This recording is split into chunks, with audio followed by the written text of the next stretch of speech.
Hi hello నమస్తే. నిన్న సుప్రీంకోర్టులో వచ్చిన ఒక సెన్సేషనల్ జడ్జిమెంట్. ఆర్మీలో ఒక వ్యక్తి గురుద్వారాలోకి వెళ్ళలేదని, నేను క్రిస్టియన్ అని అన్నాడని, గురుద్వారాలోకి వెళ్ళలేదని చెప్పేసి అతన్ని ఆర్మీ నుంచి డిస్మిస్ చేశారు. ఎక్కడికి వెళ్ళలేదని? గురుద్వారాలోకి వెళ్ళలేదని.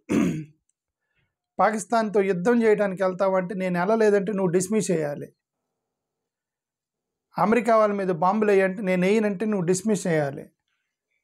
నువ్వు ఆర్మీ జవాన్వి కాబట్టి ఇదిగో ఈ దేశంలో అన్యాయాన్ని అరికట్టు అంటే నేను జయన్ సార్ అంటే నువ్వు డిస్మిస్ చేయాలి. గురుద్వారాలోకి రమ్మంటే నేను రానండి, నేను క్రిస్టియన్ అన్నాడని చెప్పి డిస్మిస్ చేశారు. సరే, ఆర్మీ ఆఫీసర్లో కోపం వచ్చింది, యుగో ఎక్కువ, క్యాడర్ ఉండిద్ది, హయ్యర్ ఆఫీసర్ దూకమంటే దూకాలి, నిలబడమంటే నిలబడాలి, కాబట్టి ఆయన కోపం వచ్చి డిస్మిస్ చేశాడు. సరే, ఈయన కోర్టుకు వెళ్ళాడు. కోర్టుకు వెళ్తే జడ్జిలు కూడా అలానే ఆలోచించారు. గతంలో జడ్జిలు ఎలా ఆలోచించేవాళ్ళంటే రాజ్యాంగం చదివేవాళ్ళు. గతంలో జడ్జిలు మొత్తం కూడా the constitution of India they use to read, all the judges they use to read constitution of India. Nowadays, along with the Constitution of India, they are also reading a few social media posts, akkada newspaper lo వచ్చేవి, arguments. They are being influenced by, ఎందుకంటే జడ్జిలకు ఒక option ఉండేది జడ్జిలకి. అదేంటంటే కొన్ని చోట్ల వాళ్ళ విచక్షణను ఉపయోగించి జడ్జిమెంట్లు ఇవ్వచ్చు, వాళ్ళకి ఆప్షన్ ఉండేది. జడ్జి అంటారు అందుకే అతన్ని. క్రికెట్ ఆడేటప్పుడు అంపైర్ ఉంటాడు. గతంలో థర్డ్ ఎంపైర్ ఉండేవాడు కాదు. థర్డ్ ఎంపైర్ లేనప్పుడు, టెక్నాలజీ లేనప్పుడు ఇక అంపైర్ అవుట్ అనుకుంటే అవుటే. ఇప్పుడు కొద్దిగా ఏదో టెక్నాలజీ వచ్చి థర్డ్ ఎంపైర్కి ఇస్తున్నారు, కానీ ఇప్పుడు కోర్టుల్లో థర్డ్ ఎంపైర్కి వెళ్ళే అవకాశం ఆఫ్కోర్స్ ఉందిలేండి, హైయర్ జడ్జికి వెళ్ళేది. బట్ ఈ టెక్నాలజీ అన్నీ ఉండదు కదా. బట్ ఈ జడ్జిలకి ఏంటంటే ఇప్పుడు అలాగా వాళ్ళకి కొద్దిగా విచక్షణ ఉండిద్ది అనమాట. ఇప్పుడు ఆ విచక్షణని వాడేటప్పుడు ఈ విచక్షణని ఇన్ఫ్లుయెన్స్ చేసేది సొసైటీని ఇన్ఫ్లుయెన్స్ చేసేది సోషల్ మీడియాని ఇన్ఫ్లుయెన్స్ చేస్తుంది.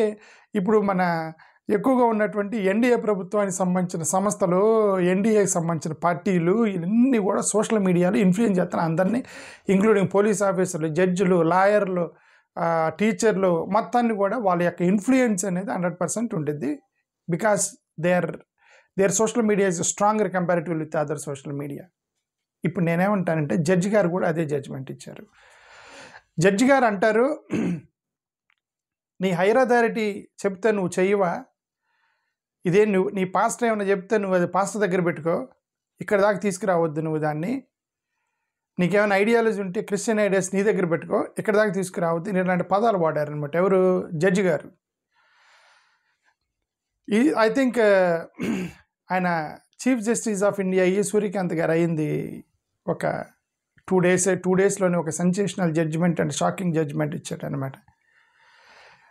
నేను I have few questions to honourable chief justice of India.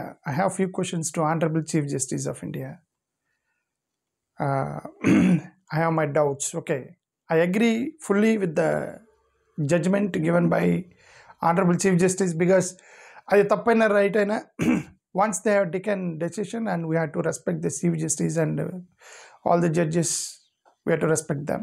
But still, I do have few questions that I am asking from this channel. That point 1, భారత రాజ్యాంగం అనేది ఆర్టికల్ 25 మత స్వేచ్ఛ ఉంది. మత స్వేచ్ఛతో పాటు not to practice any religion కూడా ఉంది. అవును కదా.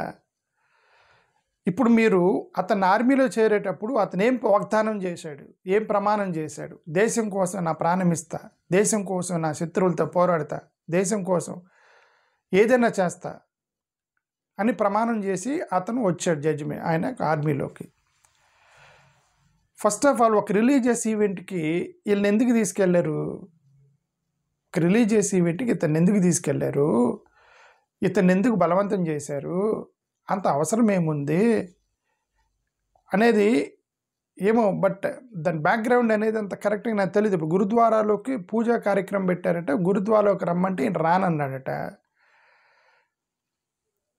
దానికి డ్యూటీకి సంబంధం లేదు కదా అంటాను నేను. What I mean to say is that his appointment is not for puja, his appointment is for fight with enemy. So he is ready to fight with the enemy. Then how can you take this as violation of order from the superior? అనేది నా question. నేను judge గారికి వేస్తుంది ఏంటంటే order from the superior. ఇప్పుడు judge గారు భోజనానికి పిలిచారు, సరే ఏమంటారు, సుపీరియర్ సీనియర్ ఆఫీసర్ భోజనానికి పిలిచాడు. ఆయనకి ఏదో ఇంట్లో ఫంక్షన్ ఏదో జరిగి భోజనానికి పిలిచారు. ఓకే, అందరు భోజనం చేస్తున్నారు. ఏమైనా రెండు చికెన్ పీసులు ఎక్కువ వేయమంటా అని అడుగుతున్నారు అనుకోండి అందరికీ. సీనియర్ ఆఫీసర్ జూనియర్ ఆఫీసర్కి వెళ్ళి 2 చికెన్ ముక్కలు తింటారు, నాకు వద్దు సార్ అంటే సీనియర్ ఆర్డర్ని వైలేట్ చేసినట్టు సస్పెండ్ చేసేస్తారు ఆయన్ని. అతనికి ఇష్టం లేదు అది తినటం, అది పర్సనల్ ఇష్యూ కదా, రిలీజియన్ కూడా పర్సనల్ ఇష్యూ కదా. అతను మీరు రండి పూజ చేయమంటే నాకు ఇష్టం లేదన్నాడు అనుకోండి, అసలు దానికి డ్యూటీకి ఆర్మీకి ఏం సంబంధం అంటున్నా నేను. I don't know why. అది నాకు వచ్చిన డౌటే, that's one doubt I have got. So అది జడ్జి గారు చూడాల్సింది. మరి ఇది సరే. ఇంకా అది రెండోది, సే ఫర్ ఎగ్జాంపుల్ నేను చెప్తా. సే ఫర్ ఎగ్జాంపుల్ ఎవరో ఒక సీనియర్ క్రిస్టియన్ కాకుండా హిందువు అనుకోండి ఫర్ ఎగ్జాంపుల్. హిందువుని బలవంతంగా మీరు చర్చిలోకి రండి అని అంటే లేదండి మా ఫిలాసఫీ, మేము చర్చికి రాను, ఐ హేట్ క్రిస్టియన్స్, అలాంటప్పుడు నన్ను చర్చికి రమ్మంటే how dare you ask me to come to church, I hate Christians అని ఎవరన్నా హిందూ అన్నారనుకోండి, సస్పెండ్ చేసేస్తారు అతన్ని. అతని ఇష్టం కదా. If he hates Christians and if he doesn't want to come into the church, that is his right. You cannot suspend him, right? ఇక్కడ ఎందుకు ఎంత ఇష్యూ అయింది అని అడుగుతున్నా నేను. ఈ జడ్జిమెంట్లో why there is so much of the issue first over here, because it doesn't come under the part of his official duty. Because coming to ఏమంటారు దేని అంటే Gurudwara, sorry, coming to Gurudwara is not part of his official duty. Coming to Gurudwara and do puja is not, battling with our enemy, because his duty is something else, to fight with our enemies, being part of army. And what kind of what kind of violation of the rule that army man has done it? It's a big question that I got. ఈ judgement చూసిన తర్వాత నాకు వచ్చినటువంటి అదొక పెద్ద ప్రశ్న. అంటే నాకు వచ్చింది ఆ ప్రశ్న. మరి మీకు జడ్జిమెంట్ కరెక్ట్ అయితే మీకు అనిపించుండొచ్చు, నాకైతే కరెక్టా లేదని నేను జడ్జ్ చేయలేదు. ఎందుకంటే judgements are final, because moreover this CJI ఇచ్చాడు, డైరెక్ట్గా చీఫ్ జస్టిస్ ఇచ్చాడు కాబట్టి. So we cannot question his judgement, but we can raise few questions that we have through the social media. We can ask some questions. కాబట్టి నేను అడుగుతున్నాను దానికి సంబంధించి. Indian ఆర్మీలో సెక్యులరిజం సెక్యులరిజం అంటే ఏంటి? Forcing an army officer to participate in religious event which he does not belong to. Is that secularism in the army? It's a question. It's not secularism, right? What is secularism? He doesn't want to participate in any religious event. Secularism. He doesn't want to favor any religion. That's a secularism. He doesn't want to do injustice to any other religion. That's a secularism. He doesn't want to hate any other religion. It's a secularism. Not participating in some other religion which he feels that against his own religious principle, then how can we call this a non-secularism? And suspend him from a job, and even the court supporting that. That's the biggest question that I have. Anyway, నేను ఎన్నిసార్లు చెప్పిన తిప్పి ఇదే చెప్పాలి మీకు. నేనేం చెప్పాను అనేది మీకు ఇప్పటి క్యాచ్ చేసి ఉంటారు. ఒక పాయింట్ నేను ఎంతసేపు చెప్పేది అందరు తిడుతున్నాను, ఆపేస్తున్నాను. థ్యాంక్ యూ, నమస్కారం.